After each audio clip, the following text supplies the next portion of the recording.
Hello, everybody. I'm Stephanie D. Sanders, and this is Stephanie D's Reading Corner. Today, we'll be taking a look at the book, The LORAX, from Dr. Suess. Ready? Let's go. At the far end of town, where the grickle grass grows, and the wind smells slow and sour when it blows, and no birds ever sing excepting old crows, is the street of the lifted LORAX. And deep in the grickle grass, some people say, if you look deep enough, you can still see today where the LORAX once stood, just as long as it could before someone lifted the LORAX away. What was the LORAX, and why was it there? And why was it lifted and taken somewhere from the far end of town where the grickle grass grows? The old onceler still lives here. Ask him, he knows. You won't see the onceler. Don't knock at his door. He stays in his lurkin on top of his storm. He lurks in his lurkin cold under the roof, where he makes his own clothes out of muffered moof. And on special dank midnights in August, he peeks out the shutters, and sometimes he speaks and tells how the LORAX was lifted away. He'll tell you, perhaps, if you're willing to pay.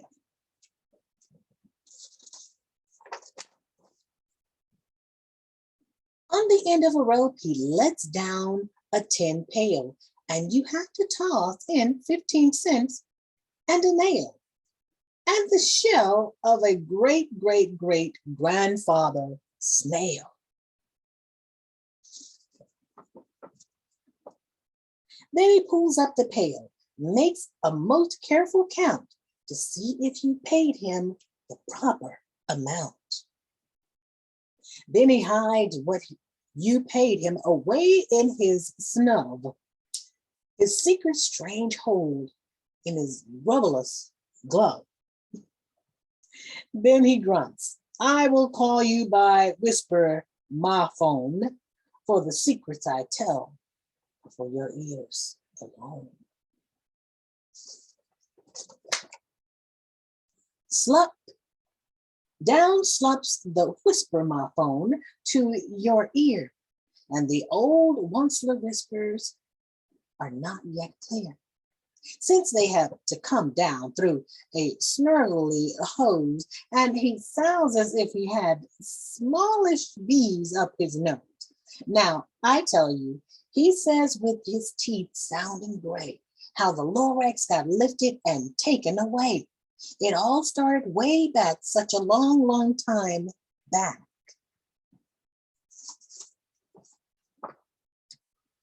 Way back in the days when the grass was still green, and the pond was still wet, and the clouds were still clean, and the song of the swami swans rang out in space. One morning, I came to this glorious place, and I first saw the trees. The truffle trees, the bright colored tufts of the truffle trees, mile after mile in the fresh morning breeze. And under the trees, I saw brown barbaloots frisking about in their barbaloot suits as they played in the shade and ate truffle fruits. From the rippless pond came the comfortable sound of the humming fish humming while splashing around. But those truffle trees, all my life I'd been searching for trees such as these.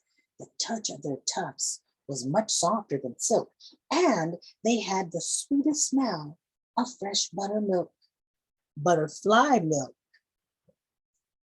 I felt a great leaping of joy in my heart. I knew just what I'd do. I unloaded my cart. In no time at all, I had built a small shop. Then I chopped down a truffle tree with one chop. And with the great skillful skill and with great speedy speed, I took the soft tuft and I knitted and feed.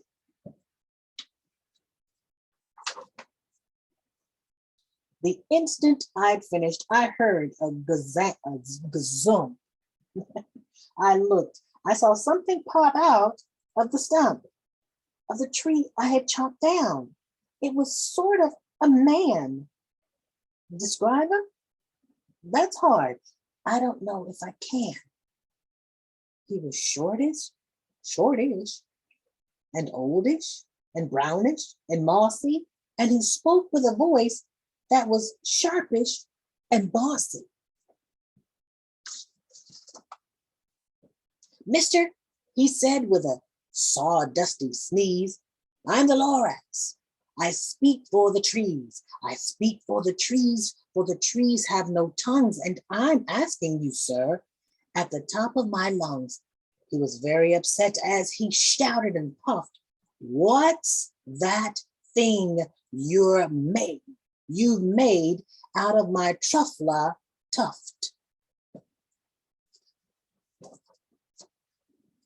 Look, LORAX, I said, there's no cause for alarm. I chopped just one tree.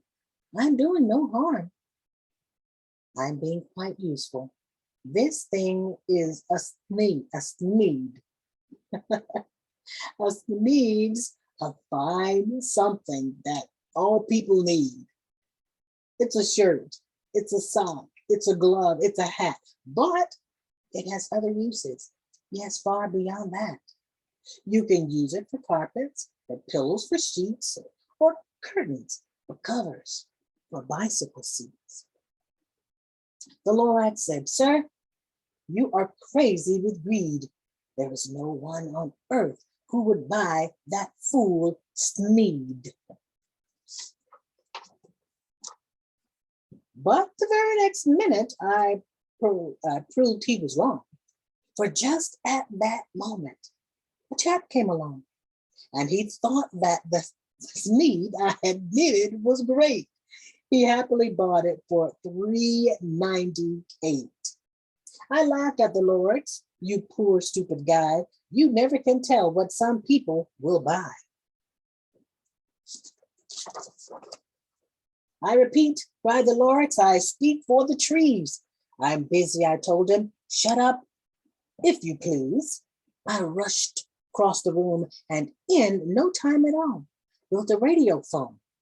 I put in a quick call.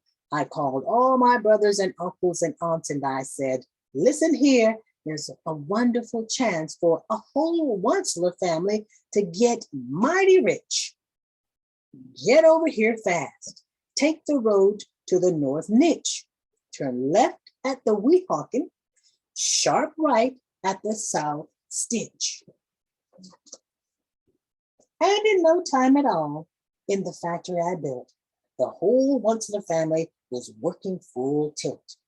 We were all knitting sneeze, just as busy as bees, to the sound of the chopping of truffle trees. Then, oh, baby, oh, how my business did grow. Now, chopping one tree at a time was too slow.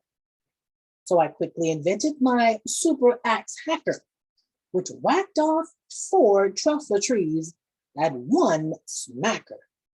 We were making sneeds 4 times as fast as before. At the end, that LORAX, he didn't show up anymore.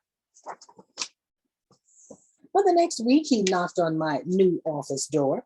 He snapped, I'm the LORAX who speaks for the trees, which you seem to be chopping as fast as you please.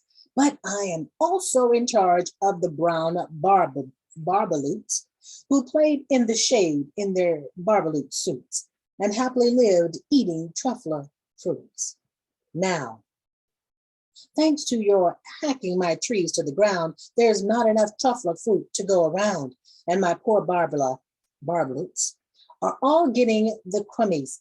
because they had gas and no food in their tummies. They love living here, but I can't let them stay. They'll have to find food, and I hope that they may. Good luck, boys, he cried, and he sent them away. I, the onceler, felt sad as I watched them all go. But business is business, and business must grow, regardless of crummies and tummies, you know. I meant no harm, I most truly did not, but I had to grow bigger. So bigger I got.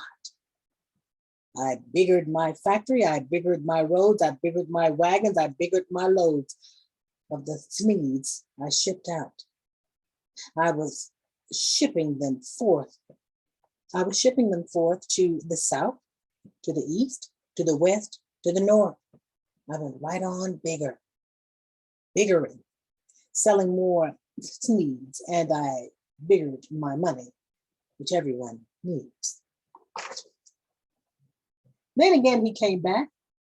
I was fixing some pipes when that old nuisance, LORAX, came back with more gripes. I am the LORAX. He coughed and he whiffed.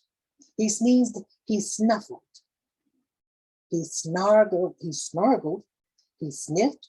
Once he cried with a scrupulous croak.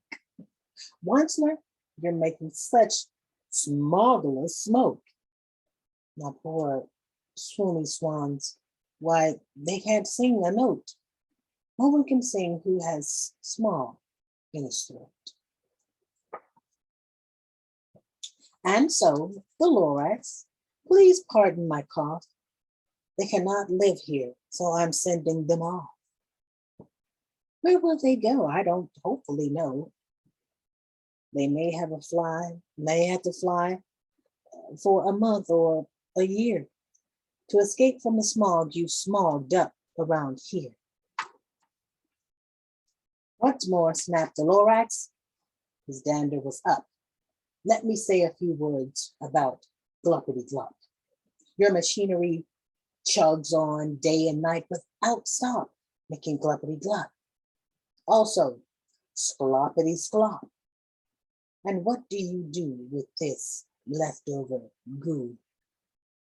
I'll show you. You dirty old onceler man, you. You're glumping up the pond where the humming fish hummed. No more can they hum, for their gills are all gummed. So I'm sending them off. Oh, their future is dreary. They'll walk on their fins and get woefully weary, in search of some water that isn't so smeary. And then I got mad. I got terribly mad. I yelled at the LORAX. Now listen here, Dad. All you do is yap, yap, and say, bad, bad, bad, bad. Well, I have my rights, sir, and I'm telling you, I intend to go on doing just what I do. And for your information, you LORAX, I'm figuring on biggering and biggering and biggering and biggering, turning more truffle trees into Smedes, which everyone needs. And at that very moment, we heard a loud whack. From outside in the fields came a sickening smack of an axe on a tree. Then we heard the tree fall, the very last truffle tree of them all. No more trees, no more Smedes, no more work to be done. So in no time, my uncles and aunts, everyone, all waved me goodbye.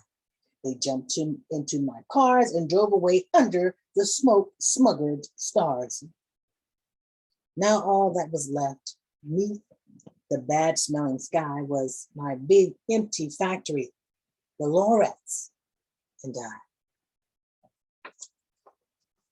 The LORAX said nothing. He just gave me a glance. just gave me a very sad, sad backward glance as he lifted himself by the seat of his pants, and I'll never forget the grim look on his face when he hastened himself and took leave on this place through a hole in the smog without leaving a trace. And all that the LORAX left here in this mess was a small pile of rocks, while the one word, unless. Whatever that meant, well, I just couldn't guess. That was long, long ago. But each day since that day, I sat here and worried away. Through the years, while my buildings have fallen apart, I've worried about it with all of my heart. But now, says the onceler, now that you're here, the word of the LORAX seems perfectly clear. Unless someone like you cares a whole awful lot, nothing is going to get better. It's not. So catch, calls the onceler. He let something fall. It's a truffle seed. It's the last one of all. You're in charge and the last of the truffle seeds. You're in charge of the last of the truffle seeds, and truffle trees are what everyone needs. Plant a new truffle tree, treat it with care, give it clean water and feed it fresh air. Grow a forest, protect it from axes that hack. Then the LORAX and all of his friends may come back. And that, my friends, was the LORAX from Dr. Suess. Thank you so very much for watching. Please tune in the next time for Stephanie D's Reading Corner, and we'll get into more books just for you, you, and you. Don't forget to like, share, and subscribe. Thank you once again, and I'll see you later. Bye, y'all.